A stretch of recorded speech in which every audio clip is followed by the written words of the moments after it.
Let's discuss about matter today.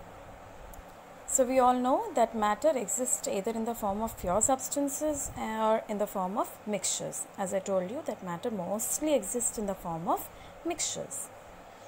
So let us know the definition of purity now. What are pure substances actually? So pure substances are those substances which have only one kind of matter, one kind of particles. So the composition of pure substances, if you talk about the composition, they contain only one kind of substances or particles. Take for example gold, pure gold. Fundamental particles at the atomic level, it has same type of particles and has uniform composition. If you see at the molecular level or at the atomic level, the gold has all atoms of gold only and no other impurity. So any substance which has got the same type of particles, it is referred to as a pure substance.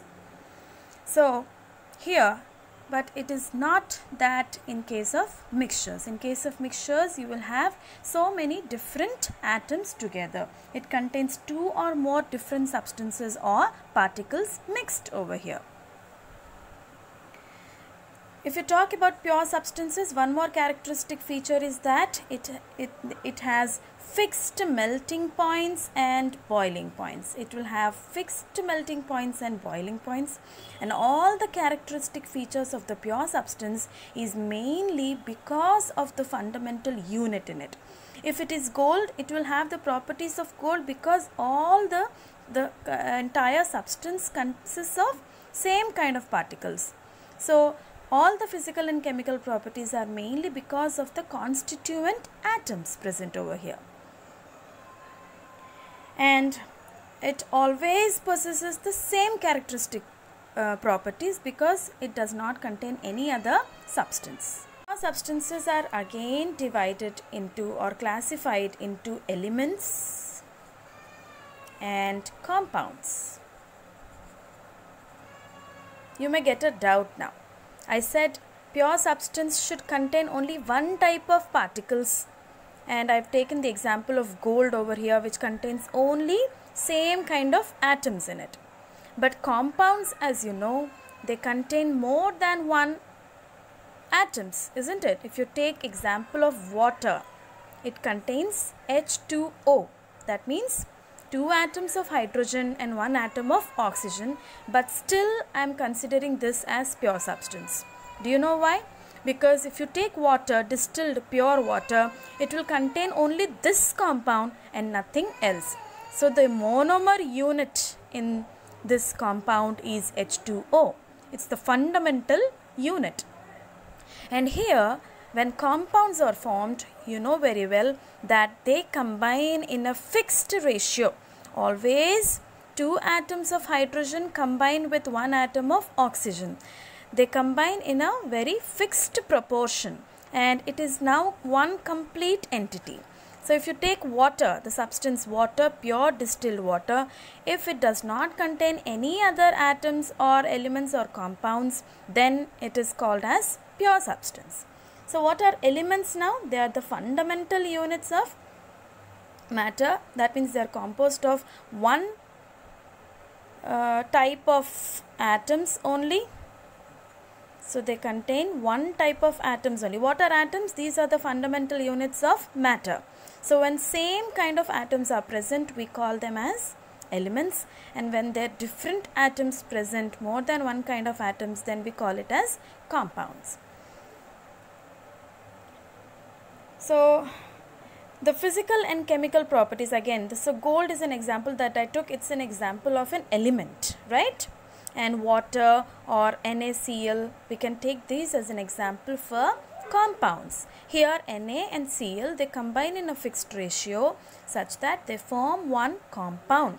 So if you take pure salt, then it contains same particles of this compound and no other compounds.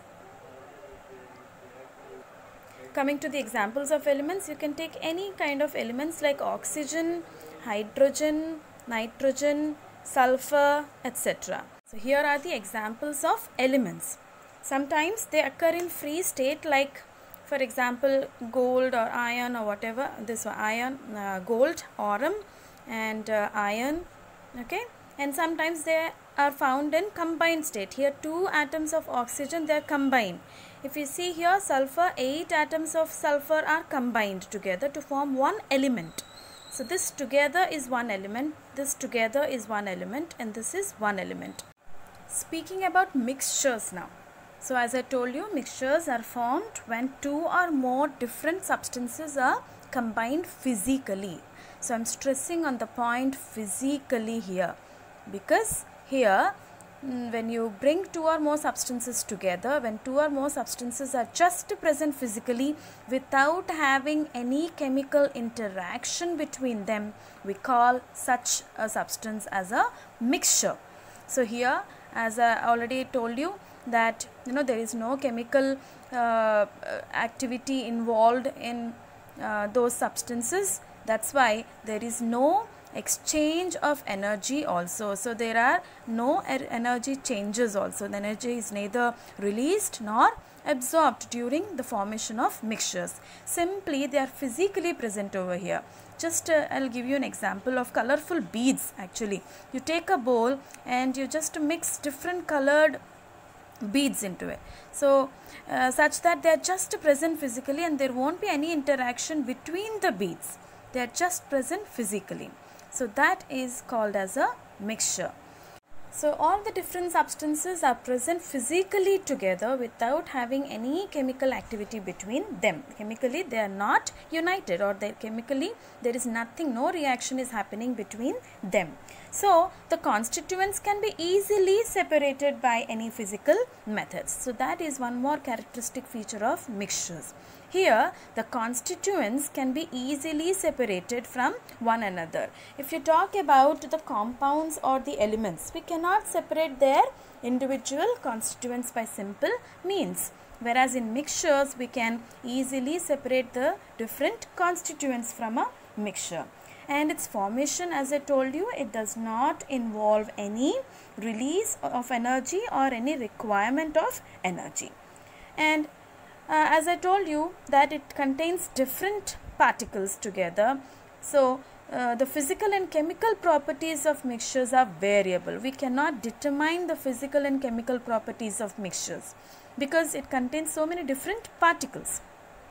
And every particle has got its individuality. So this is what I wish to tell you. For example, this is a mixture of different substances, for example, right?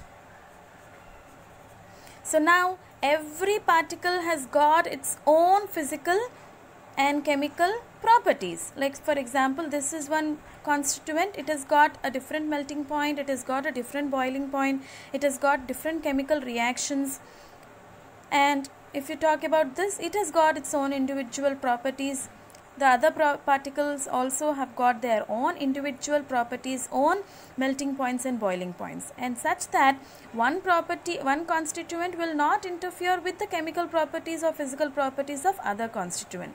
They are just together in a mixture and without losing their individual properties. Okay.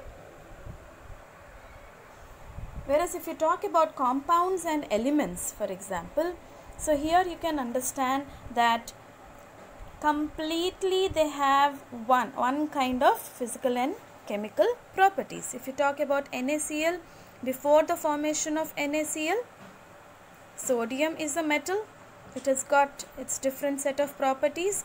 Chlorine is a gas, it has got its different set of properties. But once there is a chemical bond that is formed, once they combine in a fixed ratio, a salt is formed which has got different set of properties, different from the metal, different from the gas. It has got now a separate set of physical and chemical properties, and it has got fixed melting points and boiling points, and everything is independent now.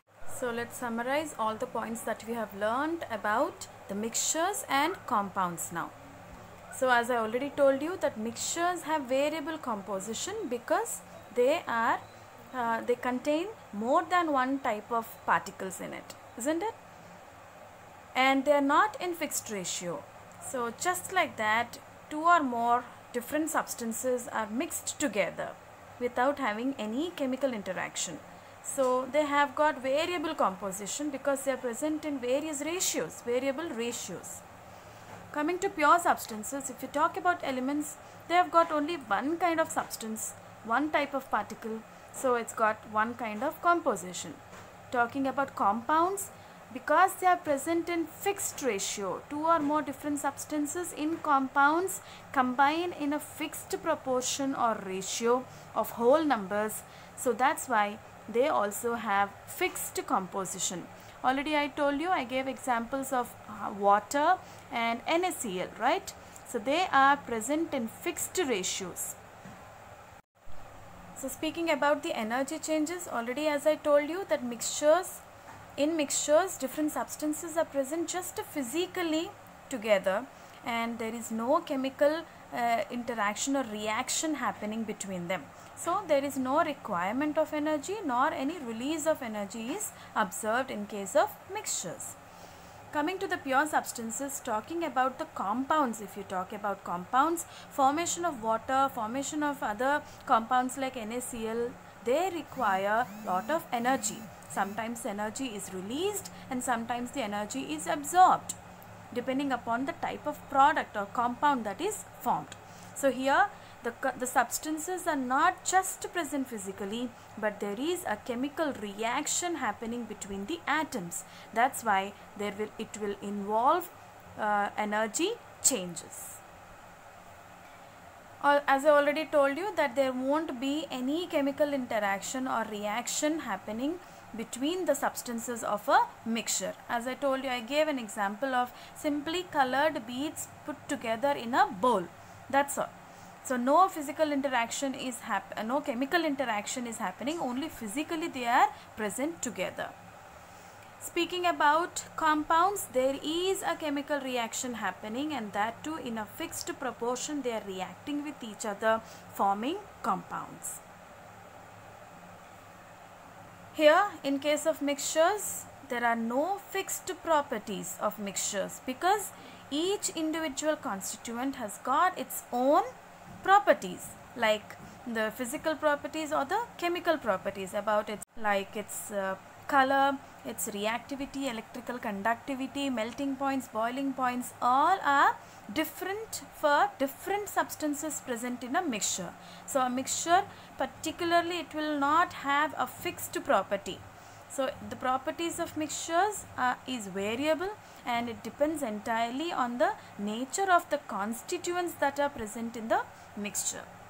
Whereas if you talk about the pure substances, elements and compounds, they have their own fixed properties. All the physical and chemical properties like the color, the texture, or its electrical conductivity, melting points, boiling points, all have, these substances have fixed properties because there is no other substance present in them. Only one kind of substance is present in the pure substance, and those properties will be pertaining to the type of particles which is present in the pure substance.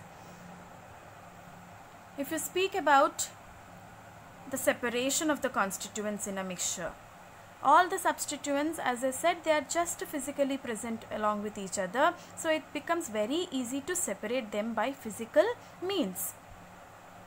But in case of pure substances, because they are bound together because of chemical interactions between them, it becomes very difficult. It cannot be separated easily. The substances cannot be separated easily by small simple means. So the elements and the compounds, the atoms of elements actually cannot be separated easily at all. So the compounds also, because they are in very strong chemical interaction, it becomes very difficult for their separation. Coming to the examples of mixture, you can take this example of sand, salt and iron filings mixed together. It's an example for mixture. You can see that sand has got its own property, salt has got its own property, and iron filings have got their own properties, but still they are present together in the form of a mixture. Elements, different elements and compounds like hydrogen, oxygen, or gold or silver, all these come under pure substances. Okay, compounds like NaCl, calcium sulfate or calcium carbonate, or the salts, all these come under pure substances. In our next class, we shall learn about the classification of mixtures, that is homogeneous and heterogeneous mixtures. Okay children.